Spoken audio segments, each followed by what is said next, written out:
শেখ মুজিবুর রহমান সাহেবের জীবনের সবচেয়ে বড় নেকির কাম, সবচেয়ে বড় ভালো কাজ 1970 সালে নির্বাচনের আগে তিনি ইশতেহার দিয়েছিলেন, আর সেই ইশতেহারে গোটা জাতির সঙ্গে ওয়াদা করেছিলেন কোরআন সুন্নাহর বিরুদ্ধে কোনো আইন তিনি করবেন না। চালালেন এই বাংলাদেশে কোরআন সুন্নাহ বিরোধী কোন আইন, কোন নীতিমালা, কোন ধারা থাকবে না, থাকলে বাতিল বলে গণ্য হবে।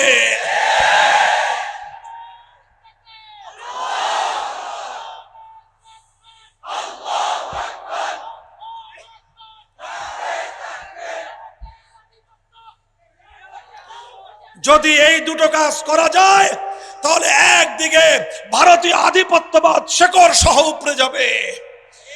এই পাকিস্তান শুরু যখন হয় 47 সালে, শেখ মুজিবুর রহমান সাহেব তখন মুসলিম লীগার, তখন তিনি মুসলিম লীগ করেন, আর এই ঘুরে ঘুরে এই ক্যাম্পাস করেন যে ক্যাম্পাস এখন আমি করতেছি। ইতিহাস পড়েন, বেশি না শেখ মুজিবুর রহমান সাহেবের অসমাপ্ত আত্মজীবনী পড়েন, ইতিহাস পাবেন যে কিভাবে তারা মুসলিম লীগের জন্য কাজ করেছেন, কিভাবে তারা পাকিস্তানের জন্য কাজ করেছেন। কারণ তখন তাদের ভিতরে কিছু ঈমান আমল ছিল, ঈমান ছিল কিছু, এজন্য তারাও চেয়েছিলেন মুসলমানদের জন্য আলাদা রাষ্ট্র হবে, সে রাষ্ট্রের শাসন হবে আল কোরআনের শাসন, সে রাষ্ট্রের সংবিধান হবে ইসলামের সংবিধান, সে রাষ্ট্রে চলবে একমাত্র আল্লাহর আইন। শেখ মুজিবুর রহমান সাহেব তার জীবনের সবচেয়ে বড় ভুল করলেন 72 সালে। বাংলাদেশের স্বাধীনতার চেতনাকে তিনি হত্যা করলেন। 71-এর জালেমের বিরুদ্ধে মুসলিমের লড়াইয়ের চেতনাকে তিনি হত্যা করলেন। মুক্তিযুদ্ধের চেতনাকে তিনি ধ্বংস করলেন। বাংলাদেশ নামক স্বাধীন রাষ্ট্রকে ভারতের গোলামে পরিণত করলেন। আর এইভাবে 71-এর চেতনাকে 72-এর চেতনার দ্বারা তিনি গিলে খেয়ে ফেললেন। শেখ মুজিবুর রহমান সাহেব 70-এর নির্বাচনের আগে যেই ভালো কাজটা করেছিলেন, নেক কাজ করেছিলেন, জাতির সঙ্গে ওয়াদা করেছিলেন, সেই ওয়াদা ভঙ্গ করলেন, গাদ্দারি করলেন, বিশ্বাসঘাতকতা করলেন। চালালেন এই বাংলাদেশে কোরআন সুন্নাহ বিরোধী কোন আইন, কোন নীতিমালা, কোন ধারা থাকবে না, থাকলে বাতিল বলে গণ্য হবে।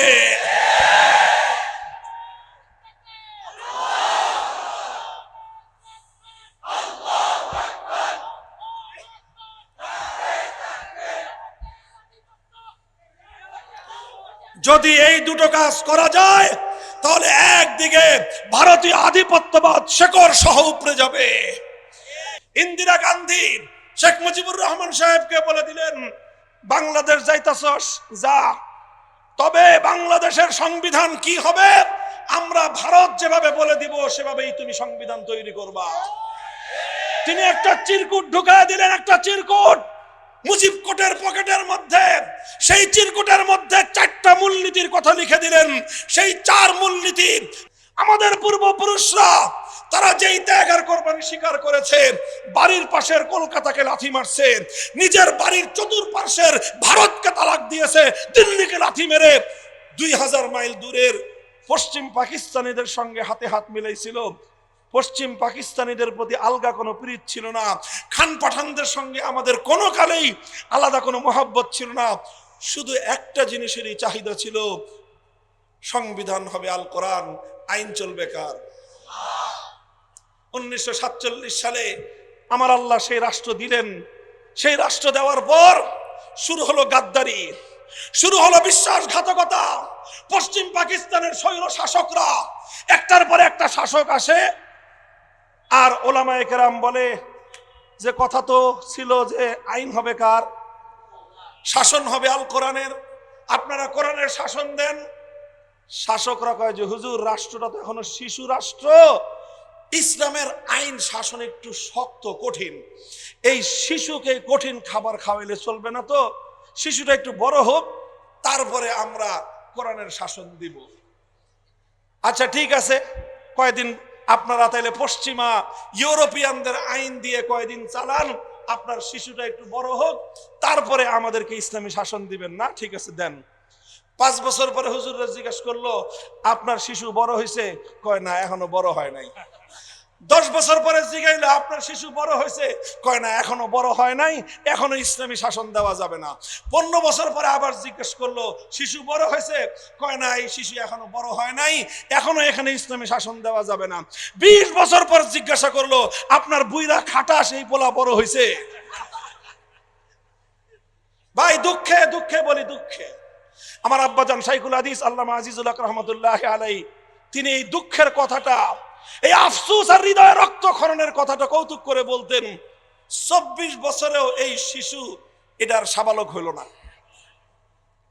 আপনি বসেন, এদিকে সেদিকে ইশারা করবেন না,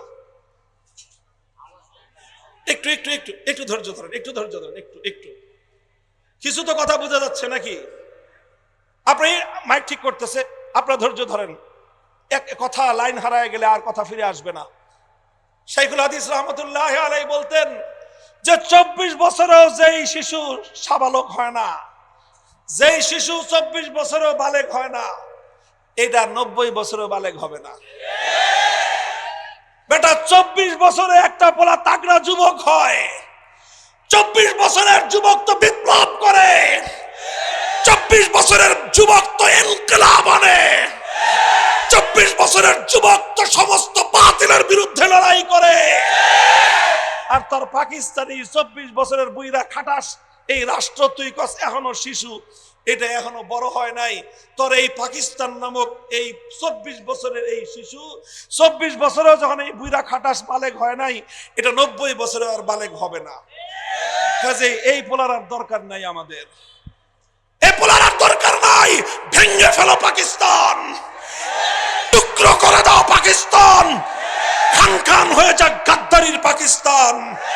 আল কোরআনের রাজ কায়েম করবার স্বপ্ন দেখিয়ে মুসলমানদের অজস্র রক্ত আর জীবনের উপর দাঁড়িয়ে যারা কোরআনের শাসন কায়েম করার কথা বলে পাকিস্তান এনেছিল, 24 বছর পর্যন্ত গাদ্দারি করবার কারণে জাতি তাদের থেকে মুখ ফিরিয়ে নিল।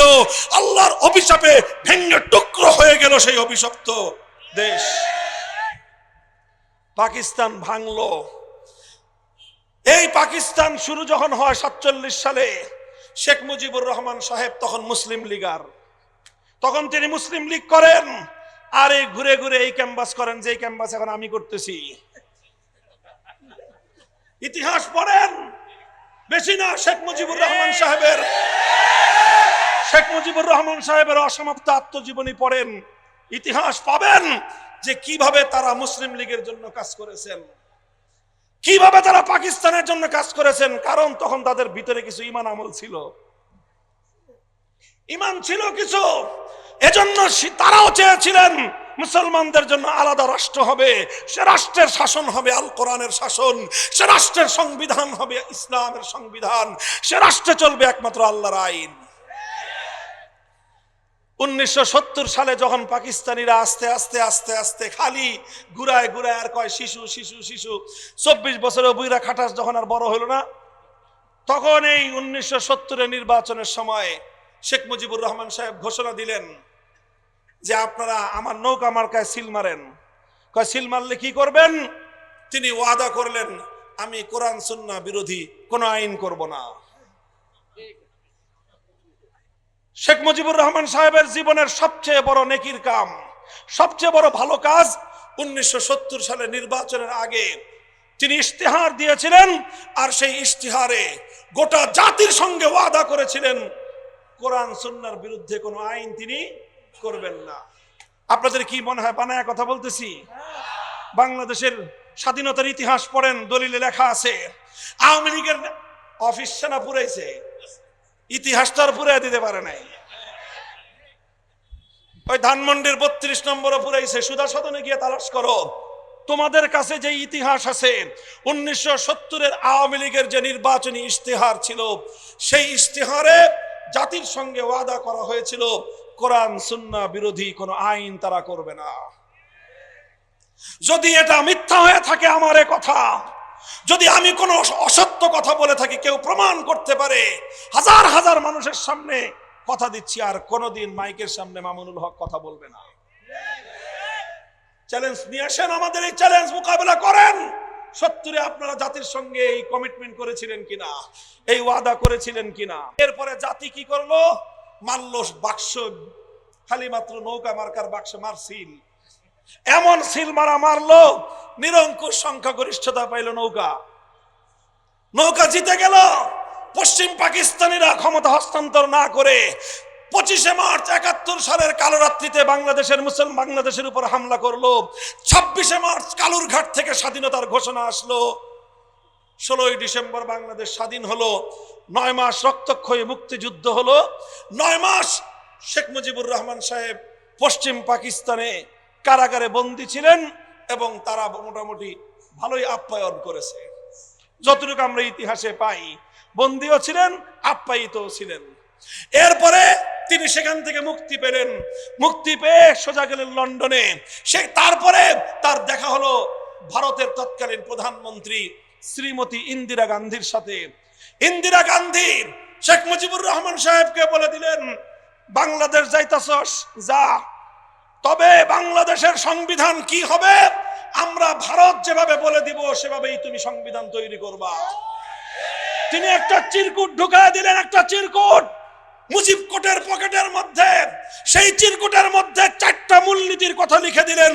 সেই 4 মূলনীতি ভারত রাষ্ট্রের সংবিধানের মূলনীতি। জাতীয়তাবাদ, ধর্মনিরপেক্ষতাবাদ, গণতন্ত্র আর সমাজতন্ত্র নামক ভারত রাষ্ট্রের 4 মূলনীতির উপর ভিত্তি করে বাংলাদেশে 72 সালে শেখ মুজিবুর রহমান সাহেব একটা সংবিধান দিলেন। সেই সংবিধানের মাধ্যমে বাংলাদেশের স্বাধীনতাকে ভারতের চরন্তরে বলি দেওয়া হয়েছিল।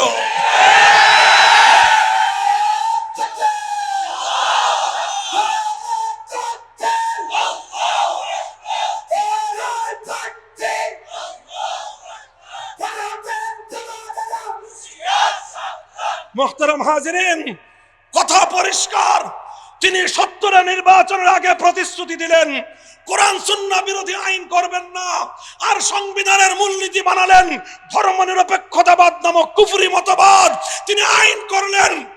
কোরআন সুন্নাহর রাজনীতি তো, কোরআন সুন্নাহর আইন তো দূরের কথা, কোরআন সুন্নাহ বাস্তবায়ন করবার যে ইসলামী রাজনীতি, সেই ইসলামী রাজনীতিকে নিষিদ্ধ করে সমস্ত ইসলামী সংগঠনগুলোকে ব্যান করে দিলেন। 72-এর এই আইনের মাধ্যমে শেখ মুজিবুর রহমান সাহেব 70-এর নির্বাচনের আগে যেই ভালো কাজটা করেছিলেন, নেক কাজ করেছিলেন, জাতির সঙ্গে ওয়াদা করেছিলেন, সেই ওয়াদা ভঙ্গ করলেন, গাদ্দারি করলেন, বিশ্বাসঘাতকতা করলেন। যেটা ভালো করছেন সেটা ভালো বলি নাই, সাক্ষী আছেন। 70-এর নির্বাচনের আগে তার ওয়াদার প্রশংসা করি নাই। তো ভালোটা শুধু ভালো খেলে ভালো লাগে না। শেখ মুজিবুর রহমান সাহেব তার জীবনের সবচেয়ে বড় ভুল করলেন 72 সালে। বাংলাদেশের স্বাধীনতার চেতনাকে তিনি হত্যা করলেন। 71-এর জালেমের বিরুদ্ধে মুসলিমের লড়াইয়ের চেতনাকে তিনি হত্যা করলেন। মুক্তিযুদ্ধের চেতনাকে তিনি ধ্বংস করলেন। বাংলাদেশ নামক স্বাধীন রাষ্ট্রকে ভারতের গোলামে পরিণত করলেন। আর এইভাবে 71-এর চেতনাকে 72-এর চেতনার দ্বারা তিনি গিলে খেয়ে ফেললেন। এরপর থেকে 50 বছর বাংলাদেশের মানুষ 71-এর চেতনার নামক যেই যা ওষুধ খাইছে, এই সব বোতলের মধ্যে 72-এর চেতনা ছিল। 71-এর চেতনা ছিল না। 71-এর চেতনা কুফরি চেতনা ছিল না। 71-এর চেতনায় ধর্মনিরপেক্ষতার কথা ছিল না। 71-এর চেতনায় কোরআন সুন্নাহ বিরোধী কথা ছিল না। 71-এর চেতনায় ইসলামী রাজনীতির বিরুদ্ধে কথা ছিল না। এই সব ছিল 72-এর ভেজাল এবং শিরকি কুফরি চেতনার মধ্যে।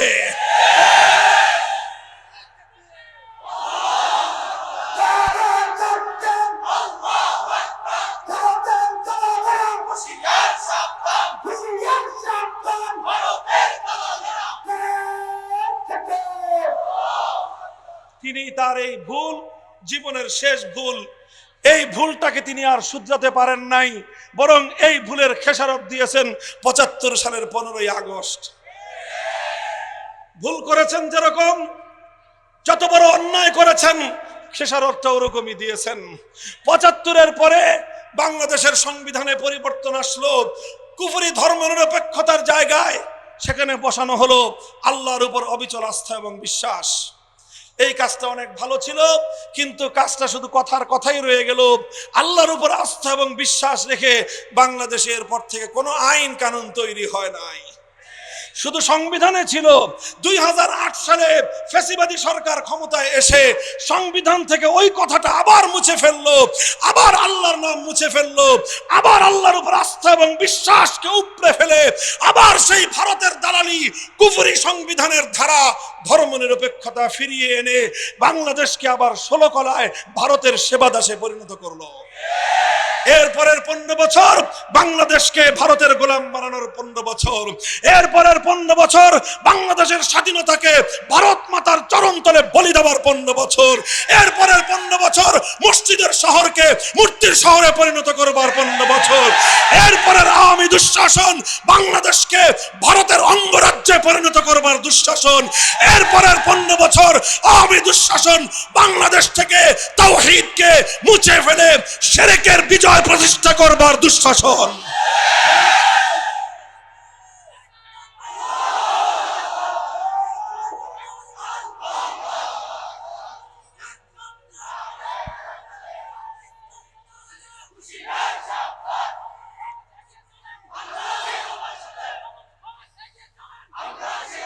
কিভাবে তাওহীদের এক একটা সিম্বলকে, তাওহীদের এক একটা প্রতীককে বাংলাদেশ থেকে উপড়ে ফেলে প্রতিটা জায়গায় জায়গায় শিরক এবং মূর্তি আর হিন্দুয়ানি সংস্কৃতি বাস্তবায়ন করার চেষ্টা করা হয়েছিল, সেই কথা বাংলাদেশের সব জায়গায় বলা লাগলেও অন্তত ধোলাইপাড়ের মুসলমানদেরকে বলার দরকার নাই। এখানে বিরাট এক বেদি বানাইলো, আমরা তো জানিও না, হুজুরও মনে হয় জানতেন না। আপনারাই প্রথম আবিষ্কার করছেন যে বেদি বানায় কোন দেবতার জন্য। পরে খোঁজ নিয়ে জানা গেল যে বিশাল এক দেবতা তৈরি হইতেছে বিদেশে, সেই দেবতা এনে বেদিতে বসাইবেন। আপনারা স্থানীয় লোকজন শুরু করলেন কিছুটা আন্দোলন, আপনারা তো বুঝতে পারেন নাই যেটা কোন জায়গায় হাত দিছেন। স্থানীয় আলেম ওলামারা কিছুটা আন্দোলন করলো, এই তো লেগে গেল তাদের পিছনে মহাশক্তি। তখন এরা সব এলাকা থেকে ফেরারি। হুজুর আসলেন প্রথম জাতীয় নেতা হিসেবে এই এলাকায়, বললেন মসজিদের শহরে চতুর্দিকে মসজিদ ঘেরায় শহরের মধ্যখানে কোন ভাস্কর্য নামক মূর্তি বসতে পারবে না।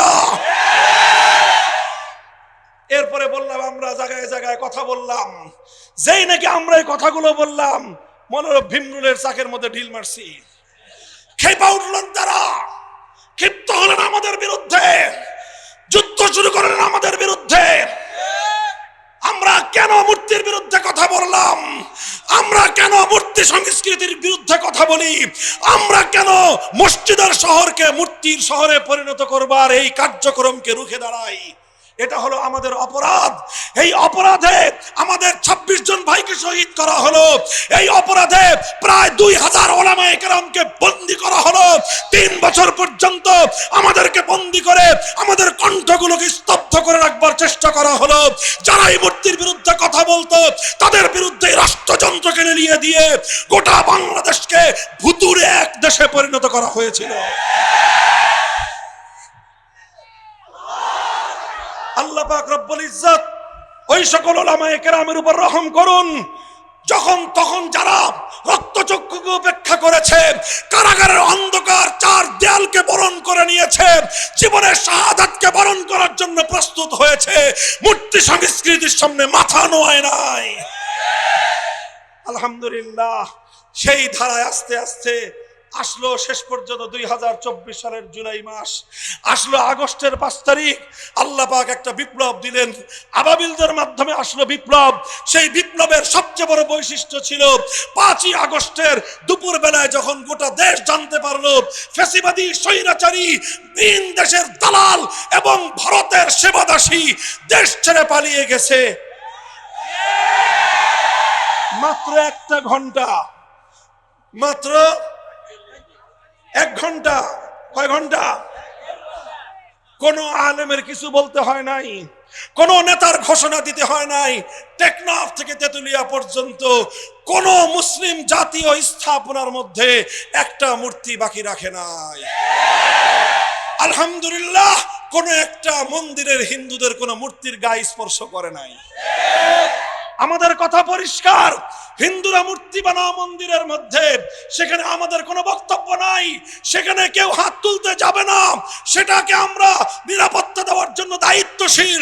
কিন্তু মুসলিম জাতির দেশে মুসলমানদের জাতীয় স্থাপনায় কারো বাপদাদার মূর্তি মানব না।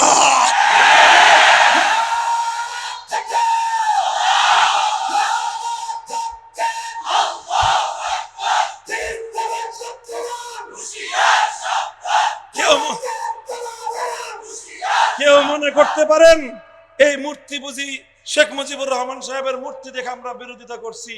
আল্লাহ আল্লাহর নামের শপথ করে বলি না, আমাদের এই মূর্তির বিরোধিতা এটা ইব্রাহিম আলাইহিস সালামের আদর্শের অনুসরণ, এটা নবী মুহাম্মদুর রাসূলুল্লাহ সাল্লাল্লাহু আলাইহি ওয়াসাল্লামের আদর্শের অনুসরণ।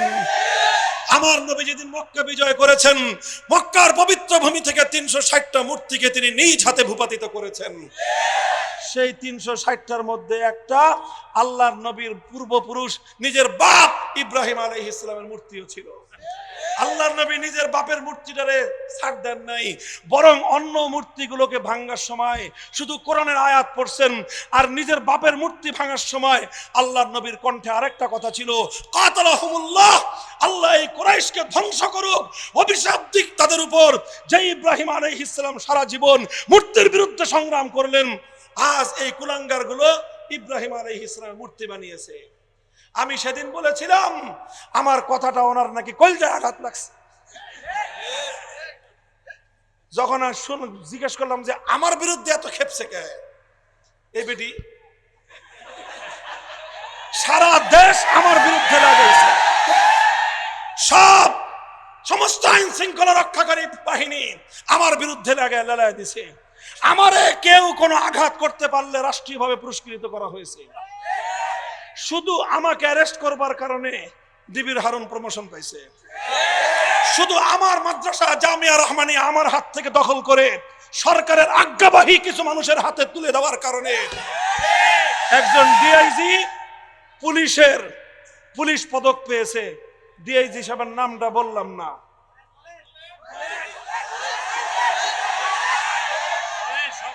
পত্রপত্রিকা এসেছে, পরিষ্কার শুনে রাখেন। আজ এই কথাগুলি আপনাদেরকে বুঝতে হবে। জামিয়া রহমানিয়া মামুনুল হকের কাছ থেকে নিয়ে যাদের হাতে দেওয়া হয়েছিল, এই দেওয়ার কারণে এসবির অন্যতম ডিআইজি পলিটিক্যাল, তাকে 2021 সালের পুলিশ পদক দেওয়া হয়েছে। তারপরে ডিবির আরেকজন আপনার এডিসি, তার নামটাও বললাম না, সে ডিবিতে ওই বছর ডিবির দায়িত্বশীল হিসেবে পুলিশের পদক পেয়েছে। শুধু আমার বিরুদ্ধে ভূমিকা রাখবার কারণে আমার জানা মতে তিনজন পুলিশের ঊর্ধ্বতন কর্মকর্তার প্রমোশন হয়েছে। আর গোয়েন্দা সংস্থায় যে কি পাইছে আল্লাহ জানে। আর উনি নিজে সংসদ ভবনে দাঁড়িয়ে আমার বিরুদ্ধে কথা বললেন, মিথ্যাচার করলেন, এই সব কিছু করলেন। আমি বুঝে পাই না যে আমি করলামটা কি, খেপছে কেন এত। পরে শুনলাম আমার একটা কথা নাকি তার কলজায় গিয়ে আঘাত করছে। আমি এক জায়গায় বলেছিলাম মক্কা বিজয়ের দিন আল্লাহর নবী মুহাম্মদ আরবি সাল্লাল্লাহু আলাইহি ওয়াসাল্লাম নিজের বাপের মূর্তি ভেঙেছেন, নিজের বাবার মূর্তি ভেঙেছেন। সুতরাং নিজের বাবার মূর্তি বানানো এটা আল্লাহর পয়গম্বরের আদর্শ নয়। নবীর আদর্শ হলো নিজের বাবার মূর্তি নিজ হাতে ভেঙে গুড়িয়ে দেওয়া। যারা নিজেদের বাপদাদার মূর্তি বানায় তারা আল্লাহর নবী মুহাম্মদ আরবির অনুসারী হতে পারে না, তারা আবু জাহালের প্রেতাত্মা। এই কথাটা বলে ওনার কলজায় গিয়ে আঘাত লাগছে। আর এই জন্য আমার বিরুদ্ধে এত খেপছে। আর এই কারণে আমার জন্য ফুল 3 বছর প্লাস কারাগারের অন্ধকার ঘর বরাদ্দ হয়েছে। সবাই ছেড়ে দেয়, আমার কথা বলে শুনতেই পারে না। আল্লাহ যা করার করেছেন। বলতে চাই এভাবেই গোটা বাংলাদেশকে মূর্তির নগরীতে পরিণত করা হয়েছিল। এই সব করে করে বাংলাদেশটাকে, সেই যে আমাদের বাপদাদাদের যে আকাঙ্ক্ষা ছিল, তাদের যে ইচ্ছা ছিল আমরা একটা দেশ চাই, দেশটা ছোট হতে পারে, দেশটা গরিব হতে পারে, দেশটা অন্য কোনো দিক থেকে উন্নত না হতে পারে, কিন্তু আমাদের আজীবন স্বপ্ন, আকাঙ্ক্ষা, হৃদয়ের লালিত হাজার বছরের স্বপ্ন, একটা ভূখণ্ড চাই যেখানে কোরআনের সংবিধান কায়েম হবে, যেখানে রাজ হবে আল কোরআনের রাজ, যেখানে আইন চলবে একমাত্র আল্লাহ। মুহতারাম হাজিরিন, এভাবেই আমরা বঞ্চিত হতে হতে আজ এই পর্যন্ত এসেছি। এখন আমার আখেরি পয়গাম আপনাদেরকে সামনে রেখে, এখন বাংলাদেশে একটা আওয়াজ, সংবিধান সংস্কার, সংবিধান সংস্কার, সংবিধান সংস্কার। আর একটা আওয়াজ, ভারতীয় আধিপত্যবাদ রুখে দাঁড়াও, ভারতীয় আধিপত্যবাদ রুখে দাঁড়াও, ভারতীয় আধিপত্যবাদ রুখে দাঁড়াও। কথা বলেন ঠিক না বেঠিক? এতদিন তো ভারতের বিরুদ্ধে যা কথা খালি আমরাই বলতাম। বাবরি মসজিদ আমি বানাইতে চাইছি, এই কারণে যে আমার বিরুদ্ধে কি পরিমাণ খেপছে, রাম মন্দির যারা করবে, তো এতদিন তো শুধু আমরাই বলেছি, এখন তো শুধু আমরা না, এখন তো অন্তর্বর্তীকালীন সরকার আমাদের পুরাতন দিনের কথাগুলি এখন তাদের বুঝে আসতেছে। আলহামদুলিল্লাহ, দেরিতে হলেও বুঝছেন, ধন্যবাদ। সবাইকে ডাকছেন, গোটা জাতিকে ঐক্যবদ্ধ করতেছেন। আমরা এই ঐক্যের খাতিরে, এই ঐক্যের কাতারে সবার সামনে আমরা আছি। কোনো বিনিময় চাই না, কোনো হালুয়া রুটি চাই না। যদি প্রয়োজন হয় রক্ত দিতে আমাদেরকে বলবেন, হালুয়া রুটি আপনারা খায়েন। কথা বলেন ঠিক না বেঠিক? কথা দুটো, ভারতীয় আধিপত্যবাদ রুখে দাঁড়াও, সংবিধান সংস্কার করো। এই জায়গায় একটা কথা বলি, ভারতীয় আধিপত্যবাদ যদি রুখে দাঁড়াতে চান, গাছের গোড়ায় শেকড়ের মধ্যে পানি ডালবেন আর উপর দিয়ে ডাল ছাড়বেন, এতে কোনোদিন বিষ বৃক্ষ মরবে না। যদি বিষ বৃক্ষ মারতে চান, শেকড় শুদ্ধ উপরে ফেলেন। ভারতীয় আধিপত্যবাদের বাংলাদেশের মূল সূত্র হলো, বাংলাদেশের সংবিধানে ভারতীয় গোলামীর ধারা বাতিল করতে হবে। ভারত থেকে পাচারকৃত সেই ধর্মনিরপেক্ষতার কুফরি ধারা ভারতের দিল্লিতে পাঠিয়ে দাও। মুসলমানদের সংবিধানে একটা ধারা সংযোজন করো, সেই ধারাটা হলো এই যে, এই দেশে, শরীয়তুল্লাহর এই দেশে, শাহজালালের এই বাংলাদেশে কোরআন সুন্নাহ বিরোধী কোন আইন, কোন নীতিমালা, কোন ধারা থাকবে না, থাকলে বাতিল বলে গণ্য হবে।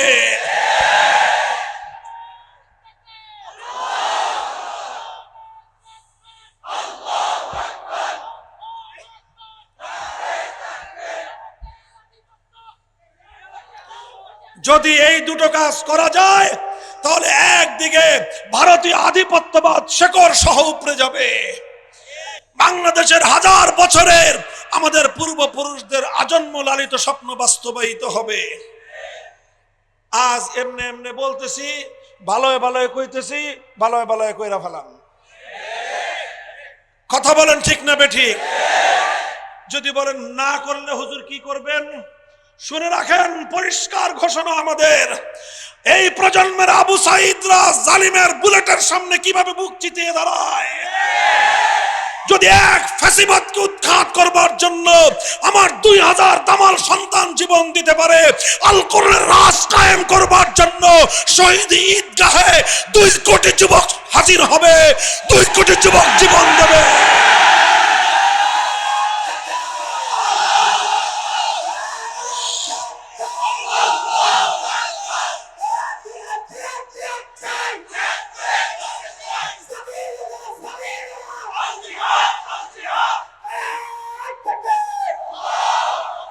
প্রস্তুত থাকবো তো ইনশাআল্লাহ? এ জাতির যুব প্রজন্ম প্রস্তুত হচ্ছে। শুধু এখন আর মাদ্রাসা নয়, স্কুল কলেজ ইউনিভার্সিটি গুলোর ছেলেরা আজ তাওহীদ এবং একত্ববাদের চেতনাকে ধারণ করতে শিখছে। বাংলা টেকনাফ থেকে তেতুলিয়ায় নতুন বিপ্লবের স্লোগান তৈরি হচ্ছে, নতুন বিপ্লবের রণাঙ্গন তৈরি হচ্ছে, নতুন বিপ্লবের সেই বিপ্লবের রাজপথ বিনির্মাণ হচ্ছে। সেই রাজপথের স্লোগান হবে লা ইলাহা ইল্লাল্লাহ, লা ইলাহা ইল্লাল্লাহ। প্রস্তুত থাকবেন তো ইনশাআল্লাহ? বিপ্লবের ঘোষণা বলেন, বিপ্লবের ঘোষণা, বিপ্লবের ঘোষণা। ইনশাআল্লাহ সাহস করে সামনে কদম উঠাও, বাতিল টিকতে পারবে না ইনশাআল্লাহ। আল্লাহ পাক রব্বুল আলামিন কবুল করেন, তৌফিক দান করেন। তাওহীদের আজন্ম লালিত এই স্বপ্নভূমি, এটা যেন তাওহীদের ভূমি হিসেবে আল্লাহ পাকের কাছে মকবুল হয়, সেই দোয়া চেয়ে সেই দোয়া করে শেষ করছি। ওয়া আখিরু দাওয়ানা আলহামদুলিল্লাহি রাব্বিল আলামিন। এই একটু বসেন, এই উঠবেন না, দাঁড়ান। হ্যাঁ, শুধুমাত্র বিপ্লবের ঘোষণা দিয়ে বাড়ি দিয়ে ঘুমাইলে হবে? দাঁড়ান। আমাদের বিপ্লবী রাহবার আল্লামা পীর সাহেব মধুপুরী হুজুর দামাত বারাকাতুহুম হুজুর বসে আছেন। আমি বেয়াদবি তো করছি অনেক লম্বা, এখন যদি আপনারা উঠে যান তাহলে বেয়াদবির পুরোটা বা দায় আসবে আমার উপরে। হুজুর ইনশাল্লাহ শেষ দোয়া করবেন। যেইভাবে হুজুরের বিপ্লবী আহ্বানের মধ্য দিয়ে বাংলাদেশে এই মূর্তি বিরোধী, ভাস্কর্য বিরোধী আন্দোলন সূচনা হয়েছিল, ইনশাল্লাহ আজকে হুজুরের আখেরি মোনাজাতের মধ্য দিয়ে আমাদের মাহফিলের পরিসমাপ্তি ঘটবে। আমি হযরতকে দরখাস্ত করতেছি আখেরি মোনাজাত করার জন্য।